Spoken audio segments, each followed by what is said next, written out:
Olá, é com o maior prazer que estreamos o programa Bancada TVI. Obrigada pela sua audiência. Aproveite a nossa programação, que agora conta comigo, Lili Bustilho, todas as quintas às 16 horas, além de nossas reprises. Vamos ao assunto de hoje? Desde 27 de janeiro, algumas instituições educacionais já estão em plena atividade. É o caso das faculdades. Já no dia 3 de fevereiro, foi a vez das escolas do pré, do fundamental e do médio e dos técnicos. A gente sabe que esse retorno é sempre tumultuado. Há todo um encaminhamento a ser dado para que nada realmente saia errado. Na nossa bancada de hoje, vamos conversar com pessoas que, mesmo em funções bem diferentes, acabam por ser peças determinantes em toda esta engrenagem. Estamos iniciando a Bancada TVI. Volta às aulas. E hoje o Bancada TVI recebe nossos ilustres convidados. Agradeço a presença do Paulo Roberto Falcão, diretor acadêmico de uma empresa chamada Simpro, que é inovadora em educação, e do diretor-geral da Faculdade Redentor, Heitor Antônio da Silva. Professor Paulo, obrigado pela sua presença. Obrigado a você, Lili, obrigado à TVI, pelo convite formulado a mim e ao professor Heitor. Obrigada. Professor Heitor, obrigada pela presença do senhor. Obrigado também, Lili, é um privilégio estar nessa TV, falando sobre assuntos pertinentes ao nosso dia a dia, os interesses de nossa cidade e interesses acadêmicos em geral. E com a volta às aulas, a gente percebe uma movimentação maior em alguns setores. Papelarias, aumento em movimentação das papelarias, vários setores comerciais, enfim. Qual a visão dos senhores em relação a esse crescimento educacional? Professor Heitor, eu vou começar com o senhor. Muito bem, a nossa cidade, ela depende basicamente de saúde e educação. A importância para a economia, em termos de mercado, em termos de empregabilidade, se reflete muito em função da saúde e da educação. Sendo que a saúde é uma questão de prestação de serviços. A educação não. As instituições de ensino superior, elas trabalham em formação, em preparação. Nós não estamos atendendo ao aqui e agora, mas atendendo a sociedade em perspectivas mais avançadas, para o amanhã, bem distante até. Mas a verdade é que há um reboliço, há uma mudança de clima na cidade, como se o clima aqui já não fosse maravilhoso, né? Pois bem, essa mudança de clima, e nós temos acorrendo para a cidade uma população sazonal, né, de estudantes muito grande, de um entorno aí que chega até 150 quilômetros de raio. Isso é muita coisa, isso movimenta muito a economia, mas também mistura bastante, faz uma espécie de um sincretismo da maneira de pensar, na maneira de agir, e que acaba mudando o modelo da nossa cidade. Nós estamos observando que nos últimos 20 anos a cidade de Itaperuna mudou de modelo, e esse modelo foi exatamente por causa de toda essa influência, desse vai e vem. Quem vem traz, quem vai leva, no fundo todo mundo ganha. Professor Paulo, e qual a visão do senhor em relação justamente a esse crescimento educacional que a gente tem vivido aí? Eu estou em Itaperuna desde o ano de 2000. Venho acompanhando no dia a dia também a evolução do ensino. Por que evolução do ensino? Como falou o professor Heitor, ensino, saúde. Vamos ampliar o ensino para a palavra educação agora. E eu fico muito feliz quando vejo o crescimento das nossas instituições de ensino, não só superior, como também do ensino médio. A região, embora seja a região do menor PIB no estado do Rio de Janeiro, é uma região que vem crescendo. Nós temos exemplos em alguns municípios, Pádua, a própria Natividade, no raio de 150 quilômetros que o professor Heitor mencionou. Isso provoca, e repito, desde o ano 2000 eu acompanho, provoca mudanças nos hábitos, nos costumes da nossa sociedade. A população flutuante hoje, que nós observamos em praias, né, janeiro, fevereiro, julho, a chamada população flutuante, né, no interior do país, aquelas sazonalidades por ocasião das colheitas, né, dos nossos grãos, por exemplo. Aqui também ocorre.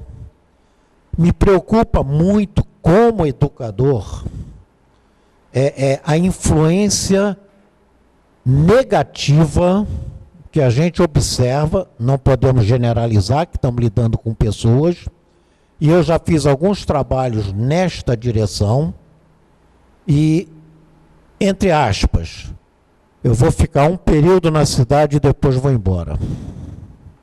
Isso me preocupa muito desde que eu cheguei aqui, porque embora esteja havendo o crescimento, o amadurecimento, percebo também que ainda não houve pela área pública um despertar para a vocação da cidade, quando se fala em comércio, quando se fala em transporte, quando se fala em alimentação, quando se fala em hospedagem, né?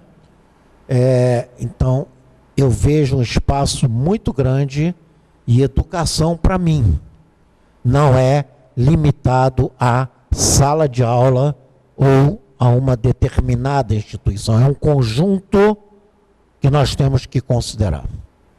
Professor Heitor, a gente falando sobre população flutuante, aproveitando que o professor Paulo comentou, isso é o que mais impulsiona o polo universitário, né? Muitas pessoas vindo de fora para poder estudar em Itaperuna, e agora mais ainda esse aumento, essa movimentação. O senhor acha que a parte de informatização, isso realmente é um progresso, né? Isso tende a levar um estudante rumo ao futuro, às melhorias, e até um mercado de trabalho melhor? Todo avanço de tecnologia, no início, assusta, porque muitos profissionais se sentem ameaçados por aquilo que está chegando e teoricamente, tirando seu lugar. Eu lembro de 20 anos atrás, no máximo, você entrava nos prédios comerciais, aquele barulho de máquina de escrever, né? Existia curso de datilógrafo, profissão de datilógrafo. Quando surgiu a tecnologia de informação, muita gente se assustou. A gente vê nos bancos, por exemplo, que tinha agência com 150 funcionários, hoje com 10, 12 funcionários, houve tudo. Mas não houve desemprego, porque surgiu uma nova área de emprego, nova área de atuação, que cresceu abundantemente. Hoje você não pode afastar a tecnologia de informação de qualquer segmento.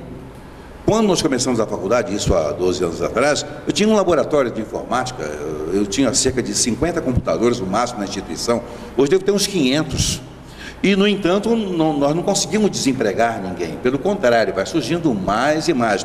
Todas as profissões hoje, todos os cursos superiores hoje e pós-graduação, depende fundamentalmente da tecnologia de informação. É um novo mercado, é um novo instrumento crescendo abundantemente.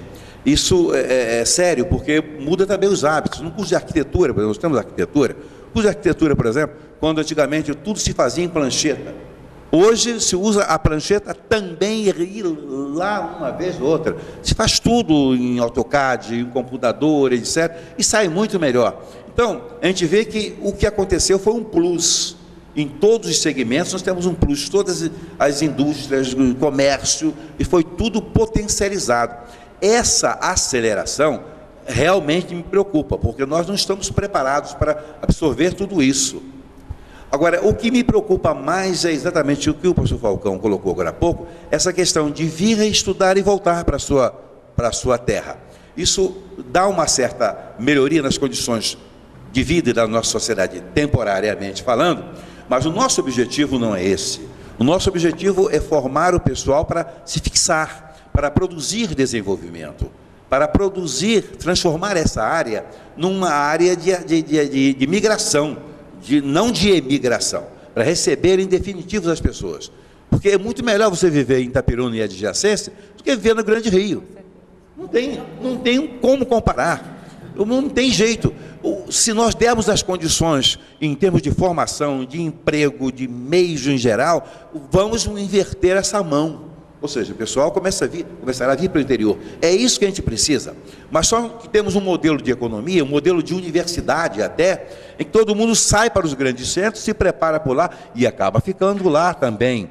Poucos são os que vêm. Historicamente, os que retornam, especialmente o pessoal filho assim, de famílias mais abastadas, que podem estudar em grandes universidades, é o caso da universidade pública, por exemplo, onde estudam os melhores, os que podem pagar, estudam lá, os que não podem pagar, têm que pagar para estudar. A coisa é meio engraçada. Eles vão para lá, fazem suas formações e ficam. Tem uma família de amigos meus em Itaperuna, todos os seus filhos são médicos, pessoal de saúde, menos um. Um fez engenharia em Vitória e não voltou. Ficou lá produzindo desenvolvimento lá em Vitória. Os outros médicos vieram. Os médicos não são necessários? Claro que são. Claro que são. Mas desenvolver a região não se fará através da medicina. Não se fará através de curso de licenciatura em letras. Só se fará esse desenvolvimento através de infraestrutura, de projetos. De projetos realmente audaciosos. É isso que a gente pretende, é isso que a gente precisa. Tem alguma coisa errada, mas não está nos educadores, nem, digamos assim, nos operadores do sistema de ensino, que somos nós, não está nas nossas mãos o poder de mexer com isso, depende de políticas governamentais. E aí não há muito interesse em mexer com as coisas. Ou quase nenhum, não há muito ou quase nenhum. Eu estou aqui desde 2000 e não percebi nenhuma evolução. Sim, mas pelo menos de 4 em 4 anos a gente ouve promessas. Sim, e sempre. Os Santos, por exemplo, vão vivendo disso. Sempre promessas, né? Um exemplo disso que o senhor falou, porque eu vim da capital, me formei aqui em Itaperuna, em jornalismo, e não pretendo voltar para a capital, mas já trabalhei no norte, né? E vim e fiquei. Mas a gente percebe que realmente essa migração é uma preocupação. É uma preocupação. E também devido à ausência das políticas públicas, como foi citado, os alunos que são daqui de Itaperuna e da região se formam e na ânsia de querer mais e nada lhe ser oferecido, tem o êxodo também. Não é só o vir e retornar. Nós temos o êxodo também, que é muito acentuado. Certamente é. Percebe? As pessoas querem sair daqui, por quê? Nós estamos na chamada era do conhecimento. O que faz a diferença na era do conhecimento é o detalhe. E um dos detalhes é o mercado de trabalho. Se eu quero crescer baseado no conhecimento, eu tenho que buscar. Eu tenho que buscar. Embora a gente já ofereça, tanto a Redentor, quanto nós da Simpro, em parceria com a UNIG, nós já oferecemos a continuidade, né, para as chamadas graduações, né, as especializações. Eles oferecem, eu também, a Fundação São José também, mas ainda, vamos dizer assim, é pouco representativo para o universo que se apresenta como demanda. Lilian, uma coisa, desculpa, intervindo, né? Mas eu vou particularizando um pouco. Eu formo, o meu propósito em ter engenharia civil, mecânica, depois produção, arquitetura, era formar gente para ficar aqui, para desenvolver, gerar seus negócios, etc, etc. Pois bem, mas um rapaz, um moço, etc, forma engenheiro mecânico. Você tem a área, a grande Macaé, sugando essa gente. Tá? Os mercados, as áreas que estão em franco desenvolvimento, e não é só a região litorânea por causa de pré-sal, não. O centro-oeste brasileiro está sugando também. Então eles oferecem um salário imediato, o cara vai montar uma empresa aqui para quê? Uma fabriqueta para quê? Se ele tem um salário de 14 acima de 20 mil reais, 20 mil reais logo 2, 3 meses depois. Que eu funciono como headhunter também. Pois é. Lá no norte, nordeste, eu já trabalhei lá também. Então a gente tem algum relacionamento. É acima de 20 mil reais, fora os chamados free benefits, salários indiretos. Eu tenho um formado em engenharia mecânica que está ganhando 26 mil reais de salário aqui em Macaé. Ele vai ficar aqui por quê? Mas tem até estatísticas, né, que provam que 70% das empresas do norte fluminense contratam as pessoas do noroeste. A maioria, eu já fiz uma matéria conversando com um dos representantes da empresa, mas vocês contratam a porcentagem, é 70% de um quadro de colaboradores é da nossa região. Então, a maioria... Agora, eles te disseram por quê? Eles preferem a mão de obra... Mas por quê? Daqui, eles consideram como mais qualificada do que se eles pegassem... Mais qualificada e mais barata. Mais barata. Para eles. Mais barato. o deslocamento, a logística de trazer alguém de São Paulo para cá é terrível, é terrível. Trazer lá do Sul, por exemplo, de São Paulo, como o Heitor falou, entendeu? É por isso Agora, também. nós, educadores, que implantamos cursos diferenciados aqui, temos que buscar professor lá no fim do mundo, porque não tem também na região. Agora já estamos... tem. Agora temos uma Está quantidade começando a ter. Mas E quando eu doutores. cheguei em 2000 aqui, por exemplo, na área de saúde, nós não tínhamos nenhum mestre, Eu professor. trouxe Não mestre tínhamos. do Rio Grande do Sul. Lá de Rio Grande eu tenho professor. Mestre eu trouxe do Rio Grande do Sul. Eu tive uma passagem em Passo Fundo, só para fechar aqui, como diretor de uma faculdade lá. Professor Paulo Roberto, falando em inovação educacional, como se preparar, né, para um mercado qualificado aí em busca de um progresso? É aparentemente simples, mas complexo. O educador tem que estar preparado para chegar junto e chegar antes. O que significa na prática chegar junto e chegar antes? Significa que eles têm que estar abertos a conversar com todos os segmentos da nossa sociedade, identificar as demandas, definir cenários, projetar cenários, aprender a conviver com a ausência até das políticas públicas e entender o seguinte: nós estamos num modelo de sistema totalmente aberto, o sistema fechado parou de existir. Então você tem que conviver. Por que é a Simpro? A Simpro é porque eu vou interagir com o professor Heitor, eu vou interagir lá com o José Carlos da Fundação São José, interagir com o Monteiro da Unig, com os colégios de segundo grau, com os políticos, com a associação comercial, com a associação industrial, com o presidente de bairros, de associação de bairros. Para você o quê? Para você poder criar. Eu tenho um hábito que eu costumo dizer o seguinte: se eu chegar em sala de aula, ou numa reunião, alguém disser para mim assim: Falcão, o que você está falando já era, está ultrapassado, eu rasgo meu diploma e vou para a praia pescar. E você tem que trabalhar sempre dentro desse cenário que o professor Heitor já colocou para nós, para não ficar repetitivo. Para mim também é trabalhar como educador. É fácil falar, mas é muito complexo no dia a dia, iniciando pela mudança de paradigmas. Professor Heitor, como lidar hoje em dia com determinadas carreiras, que nós sabemos, como o senhor falou, que você qualifica um profissional que acaba migrando, né, para outras localidades, e com essa tecnologia avançada, já que o senhor citou, por exemplo, a engenharia, né, que hoje já lidar com tudo praticamente informatizado, como que é lidar com essa parte, com esse setor? Ainda tem muito a se conhecer? Tem. Nós estamos na era, a ciência nada vai empecilhar o crescimento da ciência. E cada passo que ela dá, ela avança, ela tem a perspectiva de dobrar cada vez mais. Então, hoje, em termos de tecnologia de informação, falando em termos de TI, de informática, esse mundo aí, o que você estuda este ano? Se você parar de estudar durante um ano nesse curso e voltar no ano seguinte, você está arriscado de não conseguir ligar o computador. De tanto que muda de informática. Quando eu vi velocidade de mudança é incrível. Pentium, eu me apavorei com o Pentium. Estou vendo o seu computador hoje aí, que bonitinho. No ano que vem será desse tamanho. Tá? Pois bem, você vai falar com ele, vai conversar com você, vai corrigir você e por aí afora. Pois bem, mas tudo isso se aplica a todos os segmentos. Qualquer engenharia, qualquer ensino, qualquer coisa que você realize muda muito. Então você tem que ensinar. A coisa é complicada, porque você já recebe um aluno de uma classe não tão privilegiada, porque especialmente as instituições privadas, ela recebe a sobra. Aqueles que não vão para as federais, não têm condições de passar nas públicas, etc., vêm para as privadas. São os que não podem pagar e são os que terão que pagar. Então ele recebe um alunado proveniente às vezes de escolas também não tão boas.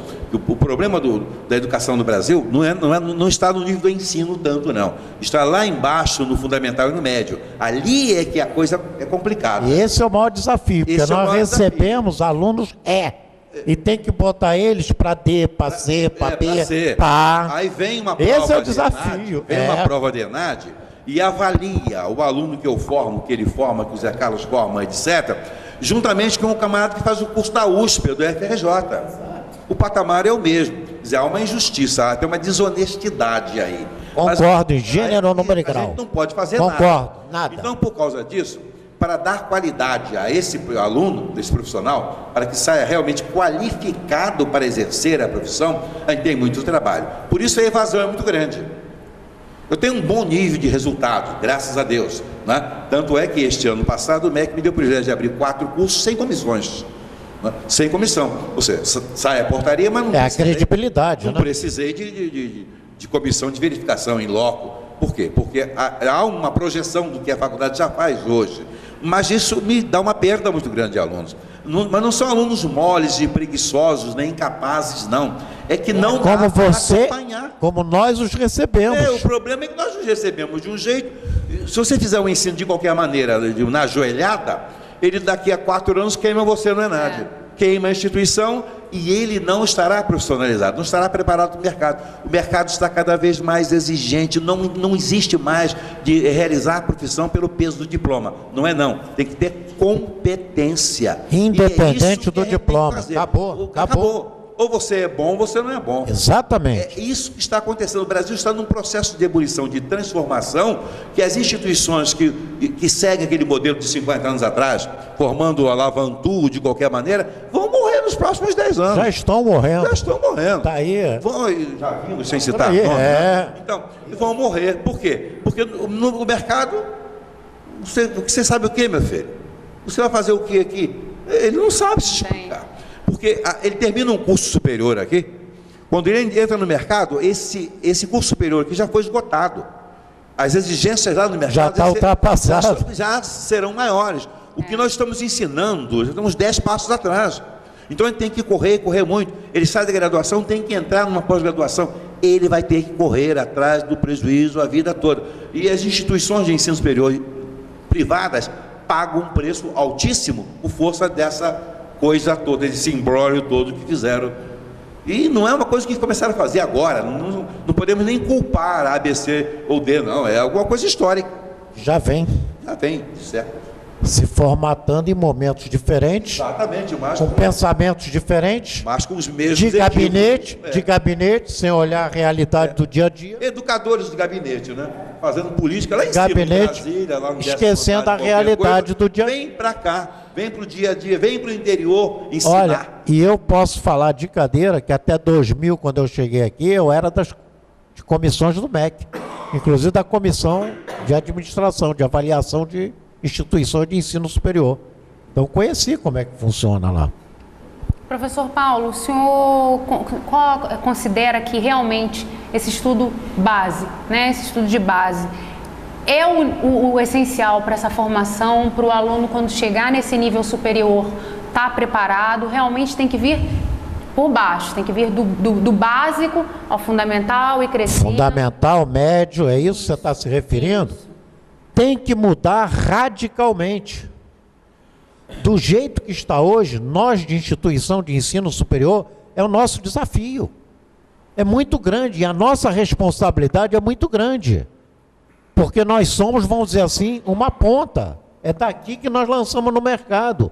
As nossas imagens, os nossos profissionais estão constantemente sendo avaliados. No dia a dia.